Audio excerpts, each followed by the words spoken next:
Jazzcast Pros. Hey there, graceful grinders. I'm your host, etiquette expert, Dr. Pamala Brown-Grinion, and welcome to the Grace and Grind podcast. And I do have a special treat for you today.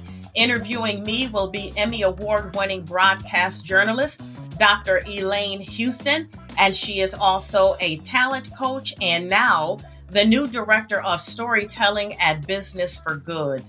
Dr. Elaine, welcome. Hi, Dr. Pamela. Thank you so very much for having me. Thank you so very much for doing this favor for me. I know it's not the norm, but I really appreciate you and your expertise today. I think that, first of all, for people to get to know you, you have to tell them a little bit about you. So I'm going to ask you about the title of your podcast, why you even wanted to jump into the ring of podcast, and who you hope to help with this or who you hope to inspire. All right, wonderful. I have been an etiquette coach and personal development consultant for almost 30 years. So I'm very experienced in the arena of teaching people on how to reform their behavior, so to speak. And the reason why I wanted to do this is because I interact with a lot of women, and in doing that, I run across all different types, women that are professional, women that are not, and women that are desiring to improve in some way, shape, form, or fashion. And then they call me. And so when I come on the scene, I identify what is the goal that they're trying to achieve.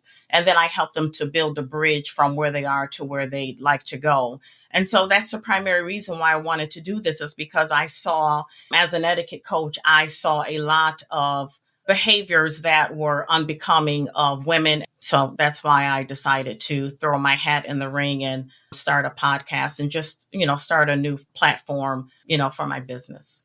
When most people think of etiquette, I think they think of certainly table manners. They think of etiquette as a procedural something of how you conduct yourself. And when someone comes to you, what are they trying to correct? So what I've seen is behaviors that are women disrespecting themselves, women being disrespectful to others, women not knowing that they can exhibit behaviors of a lady, and women feeling like that they can't embody the qualities of a lady because of their position in the workplace. And so I just thought that I would combine my experience as an etiquette coach and my experience as a personal development consultant to put those things together to help women begin to represent the best versions of themselves. And I just thought, I have this gift and I know how to help people transform their lives. And so I said, well, let me just put my two hats on together and create this Grace and Grind podcast. Let me just back up before we go further in this. The name of your podcast is Grace and Grind? Grace and Grind, yes. Tell me why you picked that and what do you mean by that title?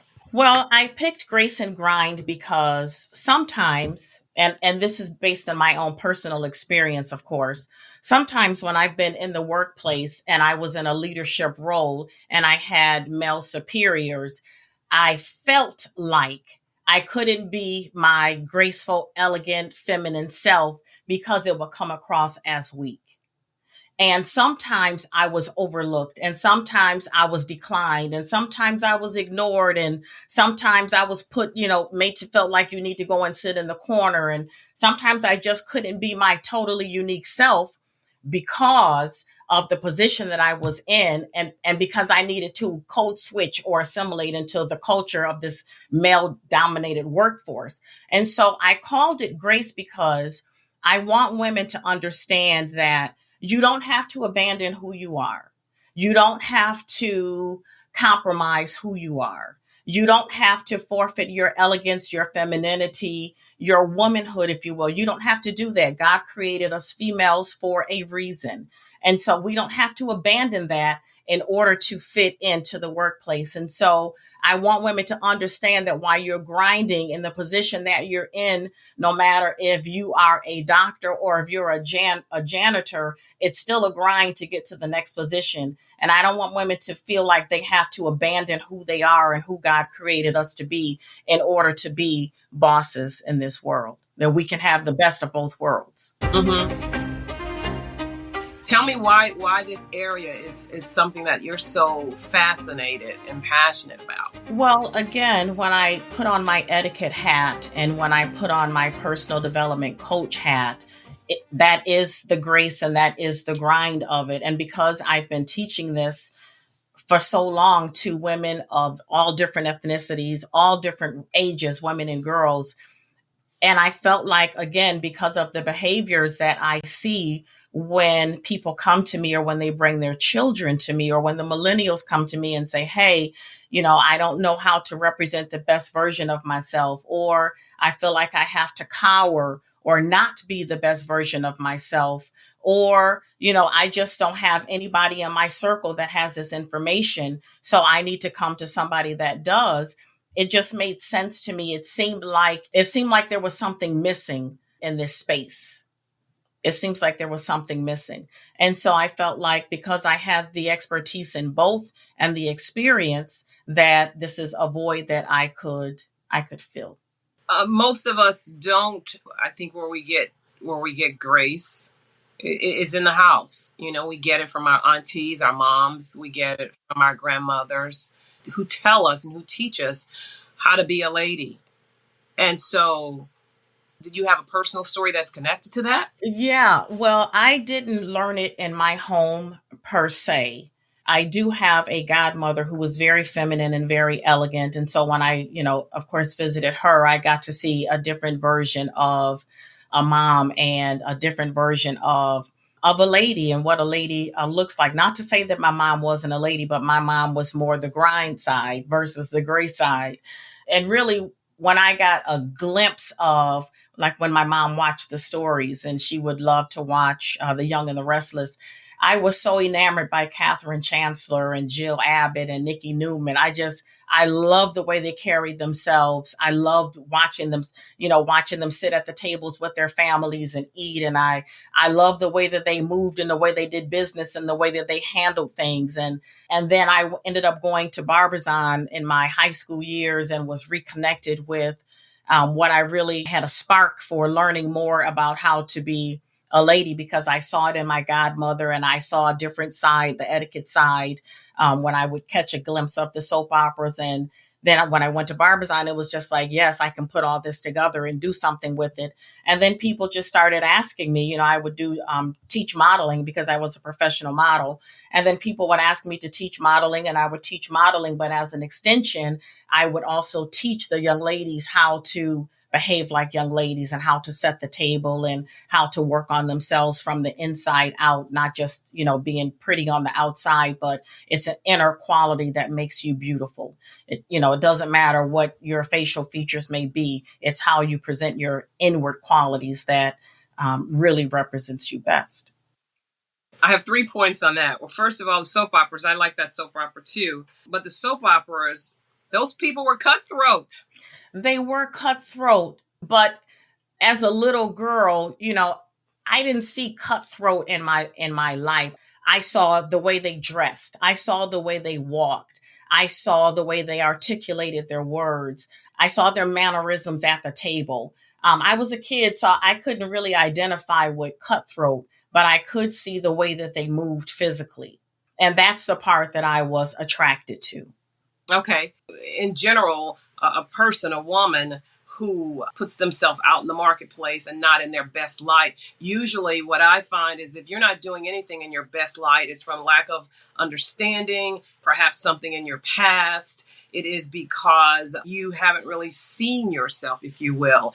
There's a saying, go take a look at yourself in a full glass mirror, full mirror, where you can see all of that. But I think there's some sort of internal something. Let me ask you, when people come to you, they already obviously have done some soul searching because they know they have a problem and they need to get some help. So give me for instance, what you do with them. Absolutely. So, for example, when someone comes to me, and it can be anyone of any walk of life, but because I'm an African-American female, I am particularly interested in our population of women. They may want table setting. They may want coaching in a professional arena. They may want to be coached on a particular topic. And so they would just, identify what those areas are that they like to focus and concentrate on.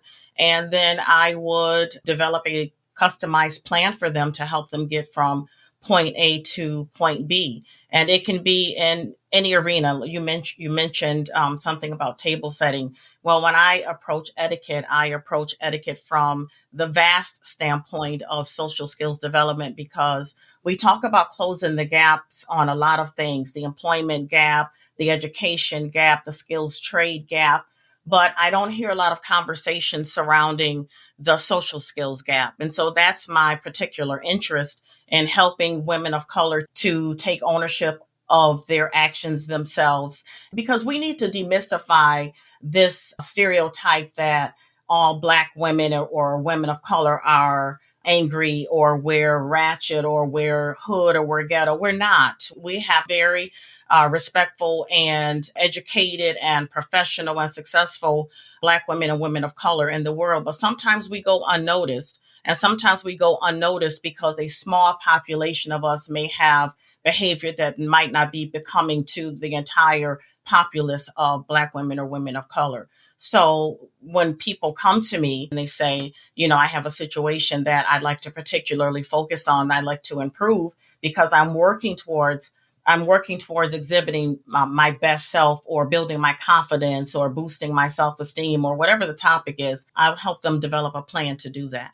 How do you check people, or how do you get people to check themselves? Because, you have a doctorate degree and so do I. We are doctors, but you can have a doctorate degree and still have a bad attitude. Absolutely. And still have a nasty attitude and still rub people the wrong way, and everybody knows it and doesn't want to be around you. So what do you say to people about doing a check of yourself every morning before you leave the house? The first thing I would say is that we have to identify what the facts are and not how we'd like them to be. If you're coming to me and you're saying you have a situation that you'd want to work on, then let's face the facts. So your self-admission, you're saying that you have this that you need to work on, this, and this.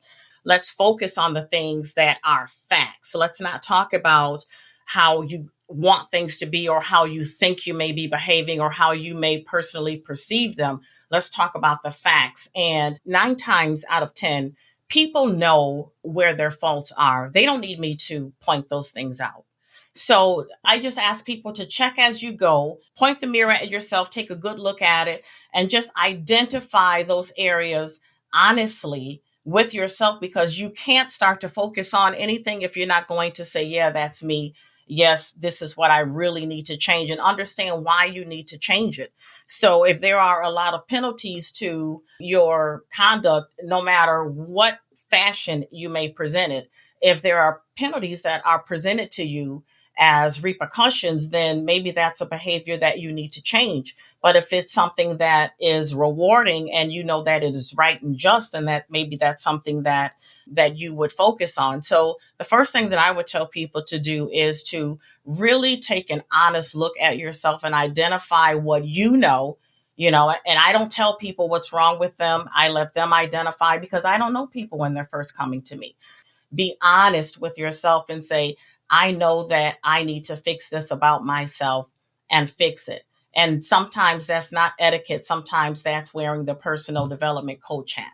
Sometimes people don't see themselves. They just have this way about them until you say to them, perhaps, how is that benefiting you? What would you say as the etiquette expert to that person? Again, back to the facts, what actually happened, and then take ownership of what you did and what could you have done differently to make that situation better, or to leave the atmosphere of the room more pleasant, or what could you do inwardly? So I ask people to think about what you say before you say it, think about what you do before you do it. And sometimes you have to think about what you're going to think about before you think it, so that you take that step back in that 1 second, where that split second moment when you're feeling like it's raising on the inside, the steam, and you feel it getting ready to blow out of your ears, but you can't. So you have to take that step back and just woosah, if you will, before you say something that may be offsetting, and knowing how to go inward. And I teach people how to go how to go inward and just identify what's really happening with me in this moment that's causing me to exhibit this kind of behavior. We as women, and certainly as women of color, are constantly dealing with the imposter syndrome. We're constantly wondering or saying to ourselves, are we good enough? Do we like ourselves? Do we think we're capable? If you're going for an interview, obviously you have the education. I mean, there's prerequisites. You have, the experience. You have those kinds of things. And sometimes it's just that you have to be able to know that you're the woman for the job. But you have to grab it back and say that I'm here for this. I have all of those things that it asks for.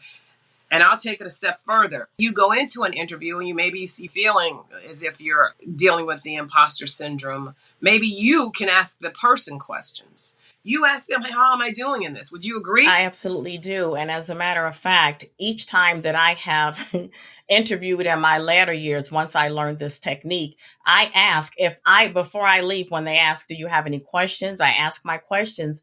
But my final question is sometimes, if I don't get this job, what would be the reason? What could I have done differently? Because you do need to know that. And then if you happen to forget to ask the question and you still don't get the job, then call back and ask the question anyway. What can I have done differently in order to have gotten this job? Received, I was doing a dissertation is actually on how tough it is to be a person of color, somebody who looks like me and be in a newsroom. But I go back in that dissertation on research. And that research is that Black women are invisible in corporate America, and they are invisible in many other spaces in the United States. And how tough it is, you talk about grinding, for them to position themselves when they see other people who don't look like them easily moving up the corporate ladder, or easily the door being open where they can have an opportunity. I'm saying these things because that's what we come into this with. And sometimes that grace that you see in the soap operas, we don't have that grace because we are constantly fighting, and it is taking us a longer time to excel than somebody sitting right next to us. Is that something that you talk about? Absolutely. When I talk about etiquette and personal development, it is inside out first. Inside out first. And I want to find out, what are those barriers to you emotionally? Because I know that from personal experience, this is working on myself first. My emotional state, based on my adverse childhood experiences, is what caused some of my bad behavior, if not most of it. And so I do understand that you have to connect with someone on a very intimate level emotionally to understand what makes them tick and what makes them talk, and to help them to understand that maybe this is why this is happening. And so, yes, when I'm coaching someone, I'm going right in for, what is really going on. And it's not about what you look like, because like you mentioned, it can be the most well-dressed. I was one of those persons. I was well-dressed. I was walking in the room put together, but I was broken on the inside. And it wasn't until I put the magnifying glass on myself and I stood under the microscope and I looked in the mirror and I began to work on those things about myself that I hadn't healed from as a kid, because I didn't know how to. I didn't have the language for it. I didn't know how, because it wasn't, come here, sweetie, let's get rid of this childhood wound for you so that you don't grow up into adulthood. So I grew up with this stuff inside of me that I had to get rid of too, in order for me to be able to build my own confidence. I had low self-esteem. I would walk on the runway and kill it and be dead on the inside, but I knew how to make it look good. And so I understand when someone comes to me and they're broken. And I understand when a little Black girl comes to me and she's broken and she's hurting because she hasn't had anyone to wrap their arms around them and say, I love you. She hasn't had anyone say, you can do it. She hasn't had anyone say, you're going to grow up and be whatever you want to be as long as you work hard. She hasn't had anyone say that you can have hope. I understand that. That's why I do what I do, because I know from personal experience the benefit of taking someone by the hand and saying, look, you have walked alone all of your life, but guess what? You don't ever have to walk alone again, because you now have a big sister. You now have a big sister. I can't tell you the number of ladies, that were once clients that are now my mentees that have become my friends because of the relationship that was built and because of the respect that was garnered, because I just looked at them and said, you matter. You matter. And what you went through does not define who you're going to be or who you are even in this day. And once we start to focus on those things, and that's what I do, I focus on those things, the things that are tugging away at their souls, that are crippling them, that is also a catalyst for the imposter syndrome. I can teach anybody how to set a table. I can teach anybody how to walk and fix your posture. But what matters is going on the inside and tapping into those things that are causing the negative behavior on the outside. And that is the crux of the Totally Unique Institute of Excellence and Totally Unique Educational Consultants. That is the foundation of my businesses, and what I do is helping women go in on the inside, heal so that you can be the best versions of yourself.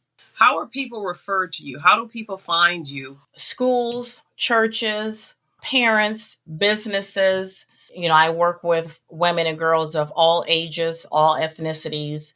And I have an etiquette school here in Rochester, New York. So people go to social media, a lot of word of mouth. I get a lot of word of mouth because I've been doing this for a long time. People that haven't seen me in a while will say, hey, are you still doing this? Are you still doing that?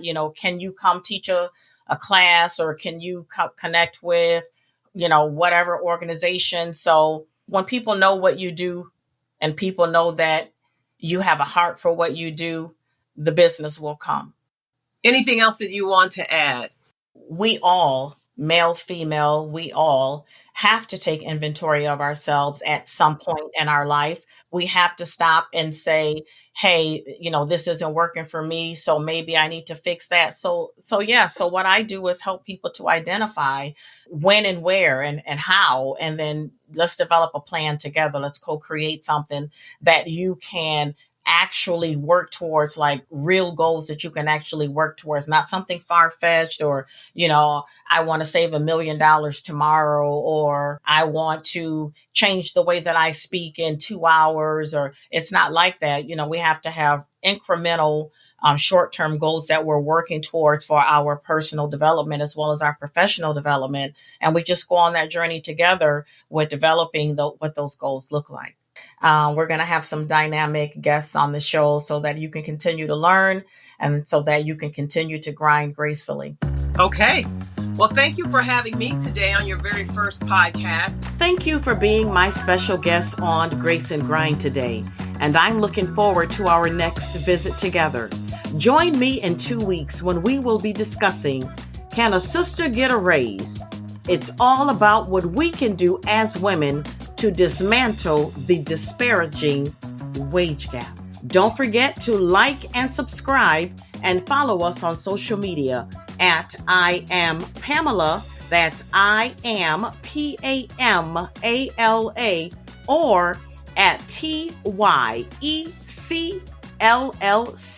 Again, that's TYECLLC. This is Dr. Pamala Brown-Grinion, and I want to remind you to always create a totally unique day on purpose.